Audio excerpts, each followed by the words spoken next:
하루 20분 성경 읽기 유진 피터슨의 메시지 성경. 오늘은 에스더 10장부터 시작합니다. 에스더 10장. 아하수에로 왕은 자신의 제국 이쪽 끝에서 저쪽 끝까지 세금을 부과했다.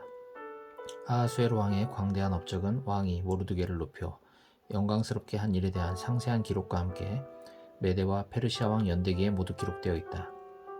유대인 모르드게는 아하수에로 왕 다음으로 영향력 있는 위치에 올랐다.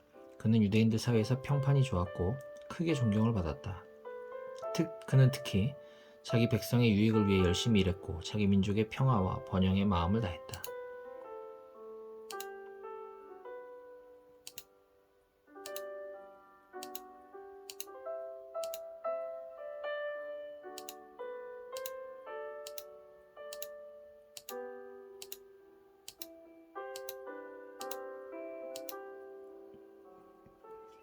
욥기 1장. 우스 땅에 욥이라는 사람이 살았다. 그는 더없이 정직하고 약속을 잘 지키는 사람이었으며 하나님께 온전히 헌신하고 악을 지극히 미워했다. 그에게는 아들 7, 딸 3이 있었다. 그는 엄청난 부자여서 양이 7,000마리, 낙타가 3,000마리, 겨릿소가 500쌍, 암나귀가 500마리나 되었고 종들도 어마어마하게 많아 동방에서 가장 영향력이 컸다. 그의 아들들은 돌아가면서 제 집에서 잔치를 벌였고 그때마다 누이들도 초대해 함께 즐거운 시간을 보냈다. 잔치가 끝난 다음 날이면 욥은 의뢰에 일찍 일어나 제 자식들 하나하나를 위해 번제를 드렸다. 어쩌면 저 아이들 중 하나가 마음속으로 하나님을 거역하는 죄를 지었을지도 모른다 하고 생각했기 때문이다. 그렇게 욥은 자식들이 혹시라도 죄를 지었을까 하여 희생제물을 바치곤 했다. 어느 날 천사들이 하나님께 보고하러 왔을 때 고발자 사탄도 함께 왔다. 하나님께서 사탄을 지목하여 말씀하셨다. 너는 무슨 일을 하다 왔느냐? 사탄이 하나님께 대답했다. 여기저기 다니며 지상의 사정을 둘러보았습니다. 하나님께서 사탄에게 말씀하셨다. 내 친구 욥을 눈여겨보았느냐? 그처럼 정직하고 약속을 잘 지키며 하나님에게 온전히 헌신하고 악을 미워하는 사람이 없다. 사탄이 항변했다. 욥이 온전히 선한 마음으로 그러는 줄 아십니까? 이제껏 그처럼 형편이 좋은 사람이 없었습니다. 주님께서 그를 애지중지하시고 그의 가족과 재산도 보호하시고 그가 하는 모든 일에 복을 주시니 잘못될 수가 없지요. 하지만 주께서 손을 뻗어 그의 소를 모두 빼앗으시면 어떤 일이 벌어지겠습니까? 그는 틀림없이 주님을 똑바로 쳐다보며 저주할 것입니다. 하나님께서 대답하셨다. 좋다. 어디 그가 가진 모든 것을 내 뜻대로 해보아라. 다만 그의 몸은 건드리지 마라. 이에 사탄이 하나님 앞에서 물러났다. 얼마 후 욥의 자녀들이 맏형의 집에 모여 잔치를 벌이고 있었는데 심부름꾼 하나가 욥에게 와서 말했다. 주인님, 소가 밭을 갈고 나귀들이 근처에서 풀을 뜯고 있는데 스바 사람들이 쳐들어와 가축들을 빼앗고 일꾼들을 죽였습니다. 저 혼자만 살아남아서 주인어른께 소식을 전합니다. 그가 말을 채 마치기도 전에 다른 심부름꾼이 와서 말했다. 여러 차례 번개가 치더니 양떼와 목동들을 바싹 태워버렸습니다. 저 혼자만 살아남아서 주인어른께 소식을 전합니다. 그가 말을 채 마치기도 전에 또 다른 심부름꾼이 와서 말했다. 갈대아 사람들이 세 방향에서 몰려와 낙타들을 빼앗고 낙타 몰이꾼들을 죽였습니다. 저 혼자만 살아남아서 주인어른께 소식을 전합니다. 그가 말을 채 마치기도 전에 또 다른 심부름꾼이 와서 말했다. 주인어른의 자제분들이 큰아드님 댁에서 잔치를 벌이고 있는데 사막에서 폭풍이 불어닥쳐 그 집을 내리쳤습니다. 집이 무너져 내려 자제분들이 모두 죽었습니다. 저 혼자만 살아남아서 주인어른께 소식을 전합니다. 욥은 벌떡 일어나 옷을 찢고 머리털을 깎은 후에 바닥에 엎드려 경배하며 말했다. 내가 어머니의 태에서 벌거벗고 나왔으니 벌거벗은 채 땅의 태로 돌아갈 것입니다. 주신 분도 하나님이시고 가져가신 분도 하나님이시니 하나님의 이름을 찬양할 뿐입니다. 이 모든 일을 겪으면서도 욥은 죄를 짓지 않았다. 단 한 번도 하나님을 원망하지 않았다. 욥기 2장. 어느 날 천사들이 하나님께 보고하러 왔을 때 사탄도 하나님 앞에 나타났다. 하나님께서 사탄을 지목하여 말씀하셨다. 너는 무슨 일을 하다 왔느냐? 사탄이 하나님께 대답했다. 여기저기 다니며 지상의 사정을 둘러보았습니다.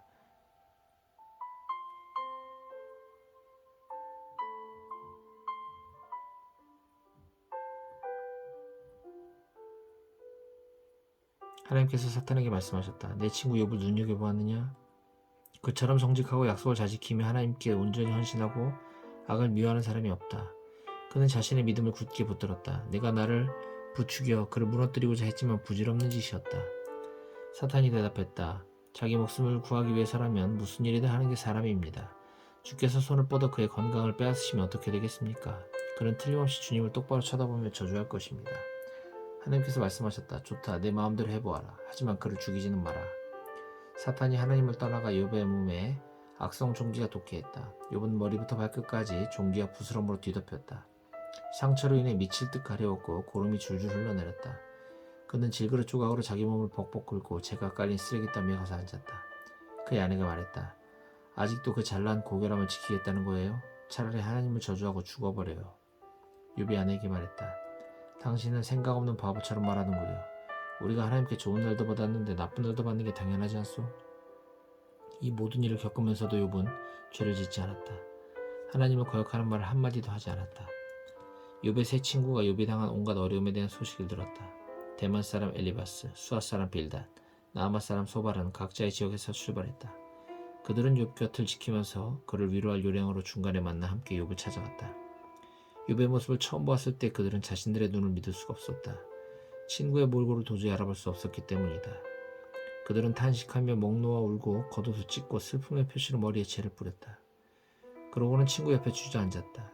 그들은 욥의 곁에 앉아 7일 밤낮을 한마디도 하지 않았다. 그의 고난이 얼마나 극심한지 그의 심정이 얼마나 처참할지 알 수 있었기 때문이다. 욥기 3장. 그러다 욥이 침묵을 깨뜨렸다. 그는 목소리를 높여 자신의 운명을 저주했다. 내가 태어난 나라 사라져라. 내가 잉태된 그 밤아 없어져 버려라. 우주 공간의 블랙홀처럼 되어버려라. 위에 계신 하나님이 그날을 잊어주셨으면, 그날을 책에서 지워버리셨으면, 내가 태어난 그날이 짙은 어둠 속에 묻히고 안개에 쌓였으면, 밤이 그날을 삼켜버렸다면, 내가 잉태된 밤 따위는 귀신이나 가져가라. 그날을 달리가서 찢어버려라. 연감해서 삭제해버려라.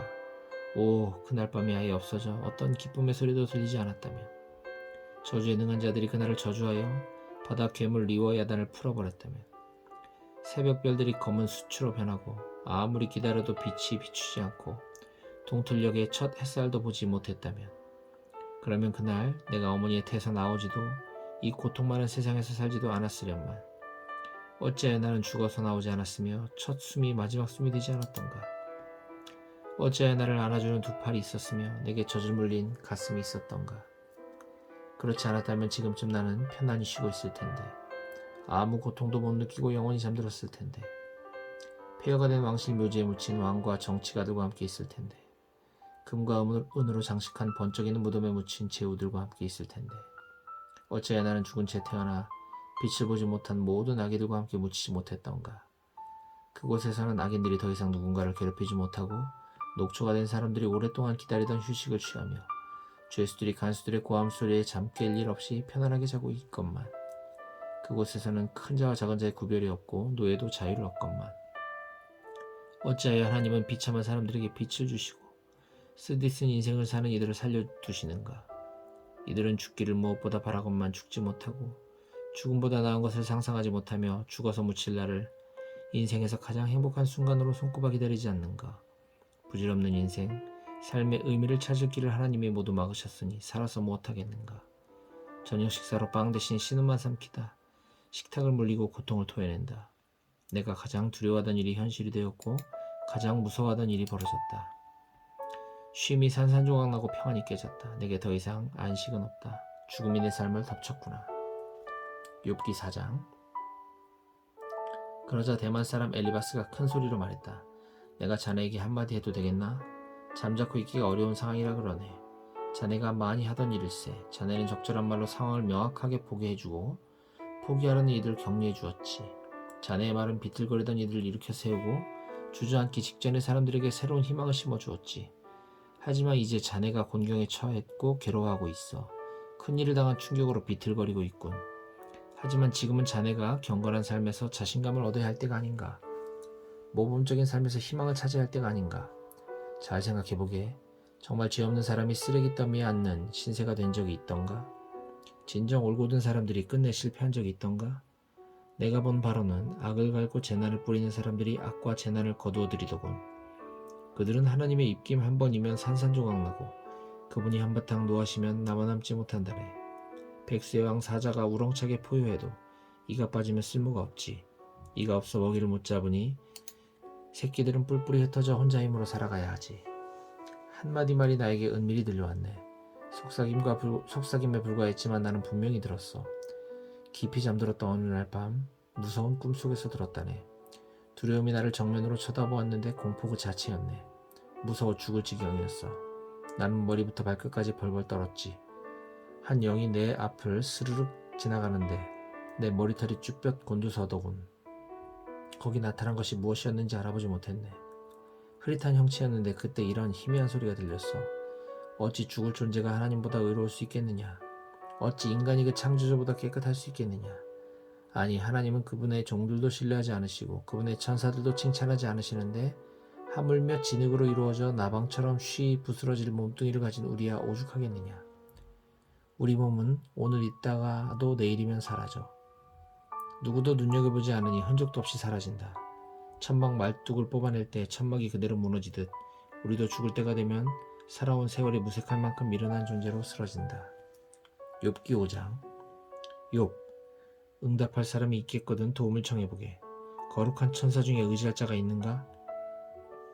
어리석은 자는 욱하는 성질 때문에 결국 목숨을 잃고 미련한 자는 시기와 분노 때문에 죽는다네. 내가 직접 보았지. 어리석은 자들이 잘 되는가 싶더니 그들의 집이 순식간에 저주를 받더군. 그 자녀들이 바깥에 내쫓겨 학대와 착취를 받아도 도와주는 사람이 전혀 없었네. 거리에 굶주린 자들이 그들의 수확물을 약탈하고 남김없이 모조리 가져갔어. 그들이 가진 것은 모두 탐내더군. 일이 잘 안 풀린다고 운명을 탓하지 말게. 불행은 까닭 없이 찾아오는 것이 아니니까. 인간인 탓도 있어. 인간이 불행을 타고 태어난 것은 불티가 위로 치솟는 것처럼 자명한 일이네. 내가 자네라면 하나님께 곧장 나아가 그분의 자비에 매달리겠네. 하나님은 뜻밖의 일들을 행하시는 것으로 유명한 분이 아닌가? 놀라운 일들을 끝없이 행하시는 분이지. 드넓은 땅에 비를 내리시고 밭에 물을 대어 촉촉히 적시는 분이네. 그분이 몰락한 자들을 일으켜 세우시고 슬픔에 빠진 이들의 든든한 발판이 되어 주신다네. 남을 해치려는 이들의 흉계를 저지하여 그들의 음모가 하나도 성사되지 못하게 하신다네. 그분은 다 아는 채 하는 자들의 모의를 잡아내어 그 복잡한 음모가 쓰레기와 함께 모두 쓸려 나가게 하시네. 그들은 순식간에 방향을 잃고 어둠 속에 처박혀 한 걸음도 앞으로 내딛지 못하네. 그러나 억눌린 자들은 하나님이 살인 음모와 압제해서 구해내시지. 이렇게 하나님이 불의를 묻고 그 입을 막으시니 가난한 이들에게 여전히 희망이 있는 건 아닌가? 하나님이 개입하여 자네를 바로잡아 주시니 얼마나 큰 복인가? 전능하신 하나님의 징계를 부디 업신여기지 말게. 하나님은 상처를 입히기도 하시지만 상처를 싸매기도 하시네. 자네를 아프게 한 손으로 치료하신다네. 재난이 줄줄이 닥쳐도 그분이 자네를 건져주시니 어떤 재앙이 와도 자네는 아무 해를 입지 않을 걸세. 기근이 닥치면 하나님의 굶주림을 면케하시고 전쟁이 일어나면 칼에 상하지 않게 지키실 것이네. 사악한 험담에서 보호받을 것이며 어떤 재난도 겁없이 헤쳐나갈 걸세. 재앙과 기근 따위는 가볍게 떨치고 들짐승 사이에서 두려움 없이 다닐 걸세. 자네는 바위와 산들과도 사이좋게 지내고 들짐승들이 자네의 좋은 친구가 될 것이네. 자네의 거처가 안전한 곳이 될 것이고 재산은 충나지 않을 걸세. 자녀들이 장성하는 모습과 집안이 과수원의 풀처럼 쑥쑥 번창하는 모습을 보게 될 것이네. 수확철에 황금빛으로 연근 곡식단처럼 자네는 오랜 세월을 알차게 보내고 무덤에 이를 걸세. 여보게, 이것은 틀림없는 사실이네. 내 명예를 걸고 하는 말이야. 이 말을 명심하면 잘못될 일이 없을 걸세. 욥기 6장. 욥이 대답했다. 내 고통의 무게를 달아볼 수 있다면, 내 원통한 심정을 모두 저울 위에 올려놓을 수 있다면 바다의 모래를 다 합친 것보다 더 무거울 텐데 내가 우리에 갇힌 고양이처럼 절규하는 것이 이상한가? 전능하신 하나님의 화살들이 내 안에 박혔네. 독화살들이 박혀 온몸에 독이 퍼졌어. 하나님이 이 모든 일을 내 탓으로 돌리셨네. 먹을 풀이 없으면 나귀와 소가 울기 마련이니 이런 상황에서 내가 입 다물고 있기를 바라지 말게. 하나님이 내 접시에 담아주신 것이 보이는가? 그것들 앞에서 어느 누가 제정신일 수 있겠는가? 내 안에 모든 것이 진저리를 치니 속이 다 메스꺼리네. 내가 오직 원하는 것은 한 가지, 기도응답뿐. 내 마지막 간구를 들어주시는 것. 하나님이 나를 밟아주셨으면, 벌레처럼 짓이겨 영원히 끝장내주셨으면, 그러면 궁지에 몰린 나머지 한계선을 넘어 거룩하신 하나님을 모독하는 일은 없을 것이고 그나마 그것으로 만족할 수 있을 텐데 내게 무슨 힘이 있어 희망을 붙들겠는가? 무슨 미래가 있어 계속 살아가겠는가? 내 심장은 강철로 만들어진 줄 아나? 내가 무쇠 인간인가? 내가 자력으로 지금 상황을 이겨나갈 수 있을 것 같은가? 아닐세. 난 더 이상 버틸 힘이 없네. 절박한 처지의 사람이 전능하신 하나님에 대한 기대를 접을 때 그의 친구들만은 곁에 있어줘야 하는 것 아닌가? 그런데 형제처럼 여긴 내 친구들이 사막의 협곡처럼 변덕스럽군. 어떤 때는 눈과 얼음이 녹은 물을 산에서 콸콸 흘려보내다가도 한여름이 되면 햇볕에 바싹 마른 골짜기를 변하는 딱 그 짝이야. 여행자들이 마실 물을 기대하고 힘들게 왔다가 결국 바싹 마른 협곡에 이르러 갈증으로 죽는다네. 대마의 대상들이 물을, 스바의 관광객들이 시원한 음료를 고대하며 부푼 가슴을 안고 당도했건만 그들을 기다리는 것은 실망뿐. 그곳에 도착한 그들의 얼굴이 낙심으로 흐려지네. 그런데 내 친구라는 자네들이 바로 그 꼴이야. 전혀 다를 게 없어. 내 몰골을 한번 보더니 겁을 먹고 움츠러드는군. 내가 자네들에게 무슨 부탁을 한 것도 아니지 않은가? 돈 한 푼 달라고 하기를 했나? 날 위해 위험을 무릅쓰달라고 했나? 그런데 왜 이리 말을 돌리고 발뺌하기에 급급하나? 사실대로 말해보게. 그럼 나는 입을 다물 테니. 내가 무엇을 잘못했다는 것인지 알려주게. 정직한 말은 누구에게도 해가 되지 않는 법인데 경건한 채 이리 허세를 부리는 이유가 무엇인가? 자네들은 내가 잘못 살았다고 말하지만 고뇌에 찬 내 말을 헛소리로 여기는구먼. 자네들 눈에는 사람이 사람으로 안 보이는가? 친구가 수지타산을 따져야 할 품목에 불과한가? 나를 똑바로 보게. 내가 자네 면전에서 거짓말을 할 것 같은가? 잘 생각해보게. 엉뚱한 소리 말고. 곰곰이 생각해보게. 내가 정말 믿지 못할 위인인가? 내 말에 틀린 부분이 있는가? 내가 선악을 분간하지 못할 사람인가? 욥기 7장. 인생은 고역일세. 그렇지 않은가? 종신 중노동형이지. 나는 휴식 시간을 간절히 바라는 농장 일꾼이요 삭 받을 날만 기다리는 떠돌이 품꾼 신세일세. 내게 할당된 것은 정처 없이 굽이굽이 흘러가는 인생. 목적 없는 시간들, 그리고 고통의 밤이네. 잠자리에 들면서 일어나려면 얼마나 남았지부터 생각한다네. 밤이 깊도록 이리저리 뒤척이다 보면 아주 지긋지긋해. 내 몸은 구더기와 상처딱지로 온통 뒤덮였네. 내 살은 비늘처럼 딱딱해지다가 터져서 고름이 줄줄 흐른다네. 나의 나날은 뜨개 바늘의 움직임보다 빠르게 지나가지만 도중에 실이 떨어져 중단되는 미완성 인생이야. 하나님, 내 생명이 한낱 입김에 불과한 것을 잊지 말아 주십시오. 내 눈은 더 이상 좋은 일을 보지 못할 것입니다. 주님의 눈이 더 이상 내게 미치지 않습니다. 이제는 주께서 살피셔도 내 모습이 보이지 않을 것입니다. 증발한 구름은 영원히 사라지고 무덤에 들어간 자는 되돌아오지 못합니다. 다시 와서 가족을 찾아갈 수도 없고 차 한잔하러 친구를 방문할 수도 없습니다. 그래서 나는 잠잠히 있지 않고 내 사정을 모조리 다 이야기하렵니다. 드높은 하늘에 쏟아내는 나의 항해는 거칠지만 정직합니다. 바다를 가라앉히고 폭풍을 잠재우시던 내 입에 재갈을 물리시렵니까? 잠 좀 자고 나면 기분이 나아지겠지. 한결 기운이 날 거야 하고 말하면 주께서 오셔서 악몽으로 겁을 주시고 환영을 보내어 기겁을 하게 만드십니다. 이런 생활을 계속해서 견디느니 차라리 이불보 덮어쓰고 숨막혀 죽는 편이 낫겠습니다. 더 이상 살기 싫습니다. 어느 누가 이렇게 살고 싶겠습니까? 나를 좀 내버려 두십시오. 내 인생은 아무것도 아닙니다. 한낱 연기에 불과합니다. 대체 사람이 무엇이기에 주께서 그에게 신경을 쓰시고 그에게 마음을 두십니까? 매일 아침 그를 들여다보고 그가 어떻게 하고 있는지 살피십니까? 나를 좀 내버려 두십시오. 네? 침이라도 마음 놓고 뱉게 해주실 수 없습니까? 내가 죄를 지었다 한들 그것이 주께 무슨 해가 되겠습니까? 주님은 모든 인간을 책임지는 분이십니다. 나를 괴롭히시는 것보다 더 나은 일들이 있지 않겠습니까? 내가 무엇이라고 이를 크게 만드십니까? 그냥 내 죄를 용서하시고 새로 시작할 기회를 주시면 어떻겠습니까? 이대로 가면 나는 곧 죽을 것입니다. 주께서 샅샅이 찾으셔도 나는 이미 없는 몸과 같습니다.